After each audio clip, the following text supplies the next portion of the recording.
We live in a world where focus is more valuable than even your intelligence.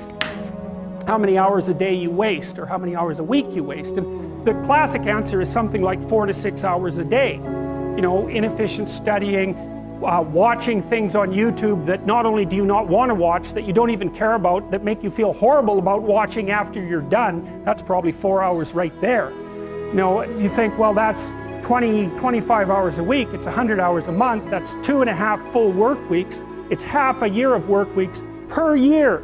And if your time is worth $20 an hour, which is a radical underestimate, it's probably more like 50 if you think about it in terms of deferred wages. If you're wasting 20 hours a week, you're wasting $50,000 a year. If you look at many of the most creative and productive people on the planet, they are doing and working in such vastly different ways.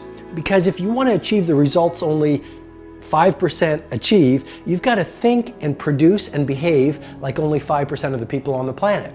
And the best people on the planet in terms of creativity and productivity are not spending their finest hours addicted to distraction.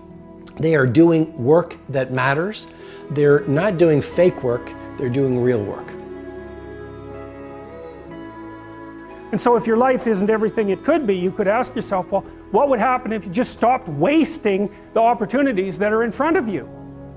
You'd be who knows how much more efficient. 10 times more efficient, 20 times more efficient. That's the Pareto distribution. You have no idea how efficient people get. It's off the charts. It's a constant storm to try to figure out what you're about, and you change. At 26, you're all about the hustle, you're gonna be a billionaire, this and that, and then you go to the bar one night and you fall in love.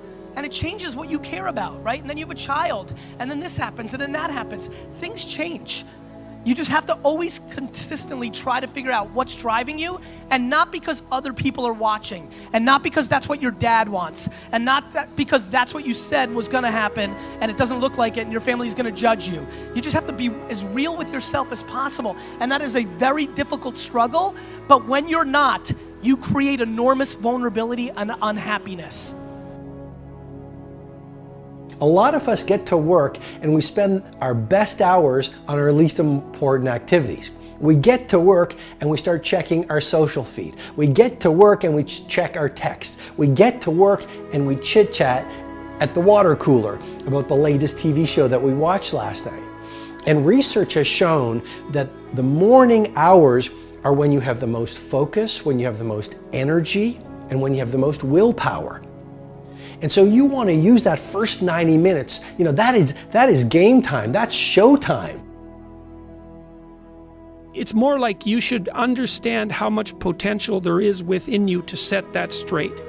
And then you should do everything you can to manifest that in the world, and it will set it straight. And that's better than self-esteem. It's like you're in a crooked, horrible position. Okay, fine, there's a lot of suffering and pain associated with that. Yeah, you can't just feel good about that because it's not good. But you can do something about it. You can genuinely do something about it.